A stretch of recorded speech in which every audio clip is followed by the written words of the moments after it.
Before I begin, take 1 second. Subscribe to my channel.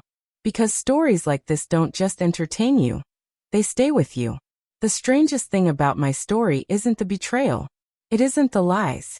It isn't even the fear that would eventually hollow me out from the inside. The strangest thing is that it all began with a cup of coffee. Not a dramatic moment. Not a fight. Not a confession. Just coffee. It was a Tuesday.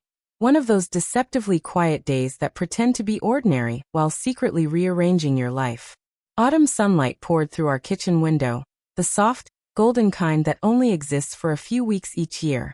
It landed on the granite countertops and made them glow as if the house itself was warm and alive. I stood there grinding coffee beans, the mechanical roar filling the space like white noise. Comforting, familiar, reliable. Mark sat at the table, reading glasses balanced low on his nose, tablet in hand, leg crossed over the other. A man completely at peace inside his routine. We had been married for 12 years, and this scene, this exact arrangement of light, sound, and silence, was our morning symphony. Predictable. Safe. So rehearsed that I could have closed my eyes and narrated every movement before it happened. That used to comfort me. Now it suffocated me. Late meeting tonight? Mark asked without looking up. His voice carried no suspicion. No tensión. Just habit. Yeah, I replied, forcing brightness into my tone. The usual. A lie so polished it slid out effortlessly. Might run a few errands after, I added. Beat the weekend crowd. He nodded, accepting the explanation without question, and took a sip of the coffee I placed in front of him. Sounds good, honey, he said. Don't work too hard. That was it. That was the moment the first domino fell. I remember standing there, watching him drink his coffee, and feeling something sharp twist inside my chest. Guilt, yes, but also pity. He looked so ordinary. His hair was thinning slightly at the temples. His tie was conservative blue. His entire world seemed neatly contained within our suburban home, and the architectural firm he had helped build from nothing. And then there was me, standing there with a secret life blooming inside my chest like a second heartbeat. Mark was stability, solid oak, unmoving, and once, that had been everything I wanted. But now, it felt like a cage. His name was Liam. He worked in the graphic design department at my office. Where Mark was structure, Liam was motion. Where Mark spoke in schedules and plans, Liam spoke in ideas and possibilities. He laughed easily, listened intensely, looked at me like I mattered. Not like a wife. Not like a partner in logistics. Like a woman. Our affair didn't explode into existence. There were no dramatic glances across the room. No impulsive kisses. It drifted in quietly. Long lunches that stretched just a little too far. After-work drinks that turned into hours. Conversations that felt intimate long before they ever became physical. And eventually, afternoons in a bland, anonymous hotel downtown. People always assume affairs are about sex. They're usually wrong. It wasn't the physical act that hooked me. It was the way he listened. The way he asked questions. The way he made me feel fascinating again. I told myself I wasn't hurting anyone. Mark was oblivious, or so I believed, buried in blueprints and sports highlights. Our marriage had evolved into something efficient. A partnership. A well-managed household. Liam made me feel alive. The guilt never left though. It hummed constantly in the background of my life, like electrical interference. Ironically, I became a better wife. I cooked Mark's favorite meals more often. Asked about his projects with genuine curiosity. Listened to his stories with almost manic focus. It was my way of balancing the scales. He never suspected a thing. Or at least that's what I thought. For months in, the first crack appeared. I came home one evening after seeing Liam. I had been careful, as always. Different perfume. Cash payment. No receipts. I walked into our bedroom, and Mark was sitting on the edge of the bed, holding one of my earrings. A small silver stud. I found this in the car, he said calmly. On the passenger seat. The world narrowed. You must have lost it this morning. My blood ran cold. I had worn those earrings to the hotel. I never wore jewelry with Liam, except that day. I must have dropped one. I stammered, my face heating. He stood and handed it to me, his fingers brushing my palm. His touch was warm. His eyes weren't. For just a second, something unreadable flickered there. You should be more careful, he said gently. They were a gift. That was when unease first crept in. Small. Subtle. Easy to ignore. Like a warning shot you don't recognize until it's too late. Then other things started happening. My favorite lipstick, the one I only wore for Liam, vanished. I tore my purse apart.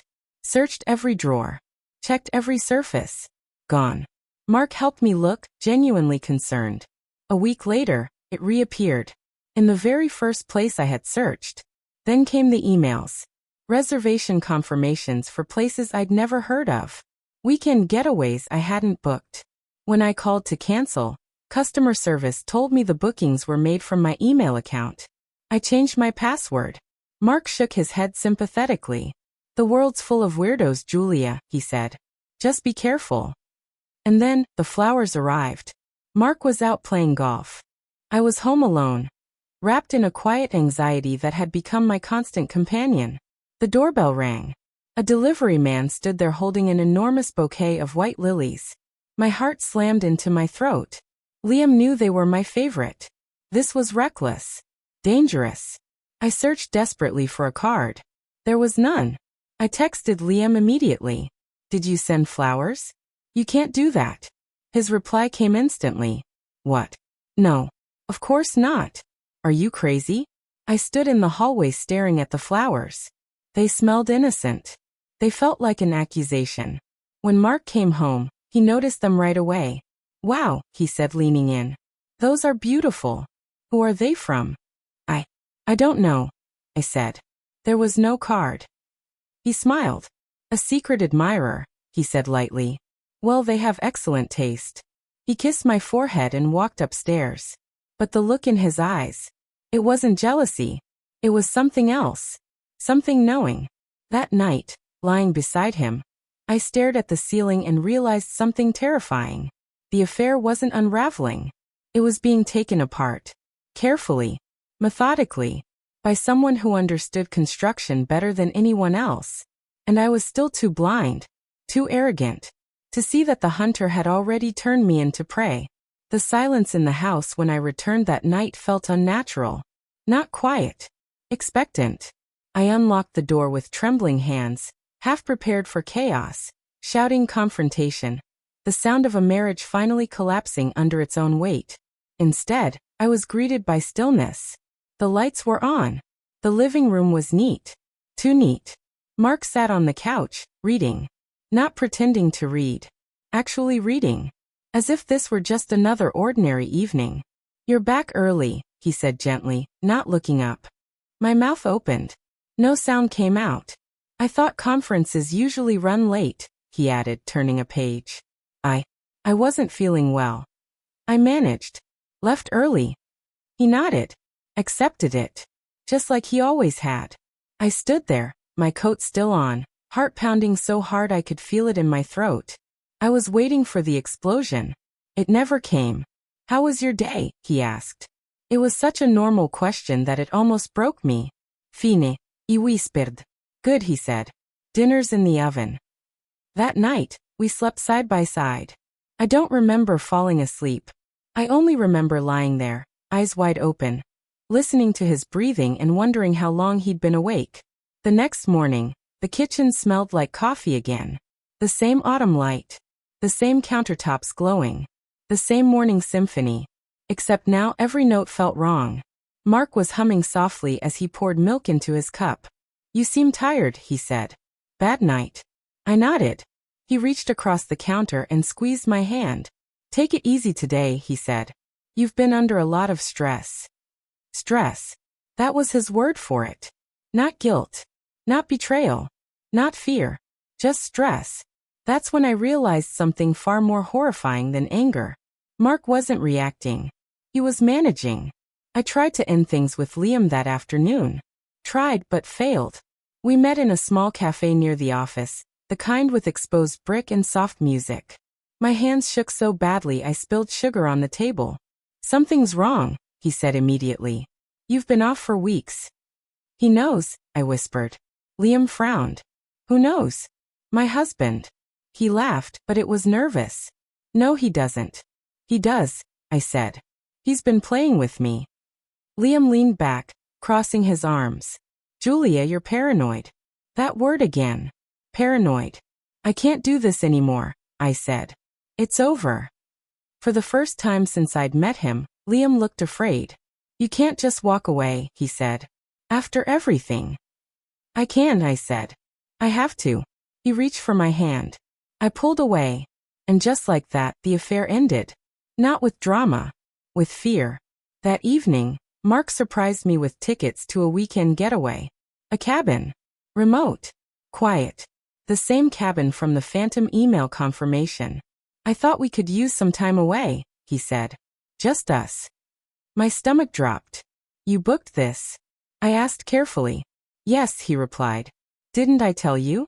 No, I said. You didn't. He smiled. Must have slipped my mind. That weekend, the cabin felt less like a vacation and more like a confession booth. Mark cooked, cleaned, laughed. He was attentive in a way I hadn't seen in years. That was the worst part. He wasn't cruel. He wasn't punishing me. He was reminding me. On the second night, as we sat by the fireplace, he finally spoke. You know, he said casually, I've always admired honesty. My heart stopped. Have you? I asked. Yes, he said. It's the foundation of any good structure. He poked at the fire. Without it, he continued, everything eventually collapses. I stared at the flames. He never said Liam's name. He never said the word affair. He didn't need to. When we returned home, something shifted. The strange incident stopped. No missing items. No emails. No surprises. Life returned to normal. To normal. Weeks passed. Then months. One evening, as we prepared dinner together, Mark spoke again. I met someone for coffee today, he said. The knife slipped from my hand and clattered into the sink. A client, he added calmly. You okay? Yes, I said. Just startled. He nodded. You should know, he said, that I never wanted to humiliate you. I froze. I wanted you to understand what it feels like, he continued. To live in a house where everything looks solid, but isn't. He turned to face me. I knew for almost a year, Julia. The room spun. I waited, he said. Watched. Learned. Why? I whispered. Because destruction is easy, he said. Anyone can burn something down. He stepped closer. I wanted you to feel the cracks first. Tears streamed down my face. Do you hate me? I asked. He shook his head. No, he said softly. I mourn you. We stayed married. That's the part people never understand. There was no dramatic divorce. No screaming matches. Just a quiet rebuilding, on different terms. The affair never happened again. Not because I was forgiven, but because I was changed. Sometimes, late at night, I wake up to the sound of Mark breathing beside me and realize something chilling. He didn't trap me. He outgrew me, and left me living inside a structure I now understand far too well. The strangest thing about my story is that it didn't end with revenge. It ended with awareness. And that may be the most terrifying punishment of all. Some secrets don't end in chaos. They end in silence that follows you forever. If this story stayed with you, subscribe to the channel, because the most unsettling truths are yet to come.